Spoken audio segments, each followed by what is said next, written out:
Do more recipes में आपको welcome कहते हैं। मैं आपको होस्ट अभी आज हम बना रहे हैं spicy tikka bites. Tea time snack है, वैसे भी आप खा सकते हैं। बहुत ही टेस्टी, बहुत मज़ेदार रेसिपी और झटपट तैयार हो जाती है। सबसे पहले मैंने आधा किलो चिकन लिया है, इसको छोटे बाइट्स में मैंने कन्वर्ट कर लिया कट करके, बोनलेस। पहला काम हमने ये करना है कि इसके अंदर 1 टीस्पून नमक ऐड करूँगा और उसके साथ 1 टीस्पून इसके अंदर मैं बेकिंग सोडा का ऐड कर रहा हूँ। बेकिंग सोडा दो काम करेगा, एक तो इसको टेंडर करेगा और इसकी जो स्मेल वगैरह है चिकन की, मीट की, वो ख़त्म कर देगा। इसको हम 10 मिनट के लिए रखेंगे। 10 मिनट के बाद फिर मैं आपको अगला स्टेप बताता हूँ कि क्या करना है।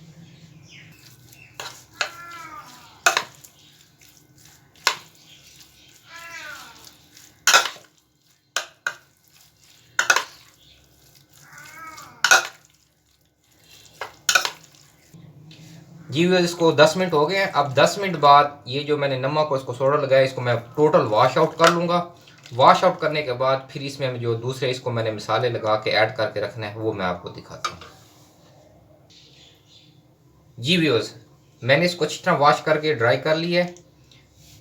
अब जो मैंने सेकंड स्टेप करना है, इसमें मैंने मसाले ऐड करने हैं। ड्राई मसालों में मैं इसके अंदर जो ऐड करने लगा हूँ, 1 टीस्पून इसके अंदर मैं लहसुन पाउडर, 1 टीस्पून इसके अंदर मैं अदरक पाउडर, इमली का पाउडर, प्योर इमली का पाउडर जो है ये आम मिल जाता है आपको पंसारियों से, ये आप ले लें।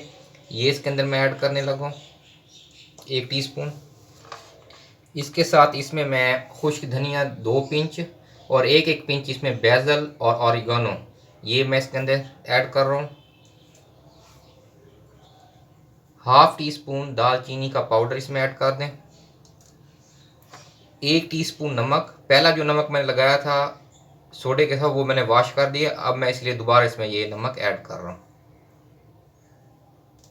1.5 टीस्पून इसके अंदर कुटी हुई लाल मिर्च ऐड कर लें। 1 टेबलस्पून इसके अंदर कॉर्नफ्लोर ऐड कर दें और 1 टेबलस्पून इसके अंदर आप ब्रेड क्रम्ब का ऐड कर दें और इसको अच्छी तरह मिक्स कर लेते हैं।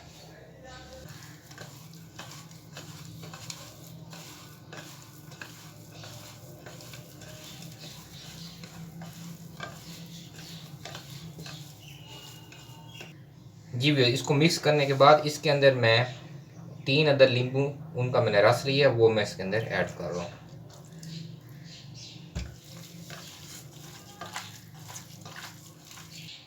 जी व्यूअर्स, अब इनकी कोटिंग के लिए जो मैं बना रहा हूँ, 2 अदर मैंने अंडे ले लिए हैं।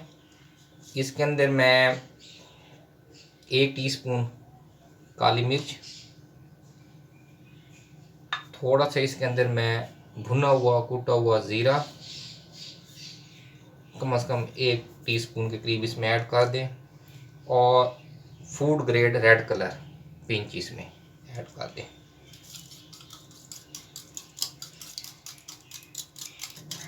पिंच इसमें नमक ऐड कर दें।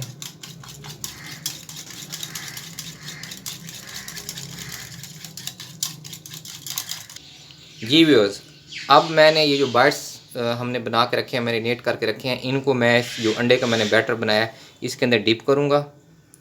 डिप करने के बाद इनको मैं तेल के अंदर छोड़ दूँगा। तेल बहुत ज़्यादा गर्म नहीं करना, बिल्कुल लाइट उस पर करना है ताकि ये अंदर तक पक जाए।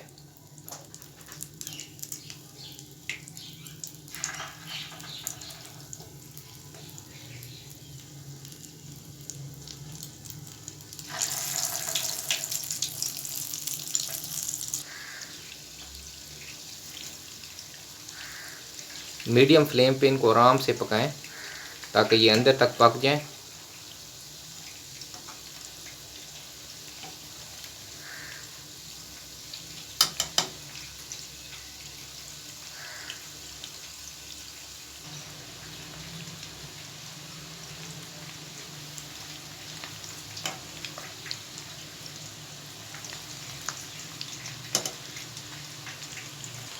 जी व्यूअर, 7 से 8 मिनट में ये बिल्कुल रेडी हो गए हैं। अब मैं इनको बीच में निकालने लगा हूँ और बाकी जो है उनको मैं फ्राई करके फिर इंशाल्लाह इसकी फाइनल लुक आपको दिखाता हूँ। फ्लेम बिल्कुल आपने स्लो रखना है। तेज़ फ्लेम पे ये चीज़ें कभी भी तैयार नहीं होती, बल्कि जल जाती हैं। ऊपर से जल जाएंगी, अंदर से कच्ची रह जाएंगी। स्लो फ्लेम पे, मीडियम फ्लेम पे ये अंदर तक पक जाती हैं और बहुत ही मज़ेदार। जी वो ये माशाल्लाह हमारा फाइनल डिस्प्ले है। ये माशाल्लाह बिल्कुल रेडी हो चुके हैं। बहुत ही टेस्टी और बहुत ही मज़ेदार। ज़रूर ट्राई कीजिए इस रेसिपी को। अच्छा, गोश्त में एक चीज़ मैं आपको बता दूं कि गोश्त की जितनी भी डिशेज़ होती हैं जिसमें हम इनको फ्राई करते हैं या मतलब कोयलों पे इनको भूनते हैं, जो भी करते हैं, गोश्त का मज़ा तब आता है जब आपके मुंह में इतना नरम हो जिस तरह बर्फ़ी होती है। बर्फ़ी और इसमें फ़र्क सिर्फ इतना होता है कि वो मीठी होती है और ये स्पाइसी होता है, वरना इनकी जो सख्ती है बिल्कुल ख़त्म हो जाती है। बिल्कुल मलाई की तरह नरम बोटी होती है, तब ये प्रॉपर डिश तैयार होती है। इस रेसिपी को ज़रूर ट्राई करें। बहुत ही मज़ेदार और बहुत ही ज़बरदस्त रेसिपी है। टी टाइम स्नैक है, वैसे भी आप बना सकते हैं। बहुत ही इजी और बहुत ज़बरदस्त फ़ौरन बन जाती है। जाने से पहले हमेशा की तरह इर्द गिर्द अपने तमाम प्यारे साथियों का ख्याल रखें, दुआओं में याद रखें। अल्लाह हाफिज़।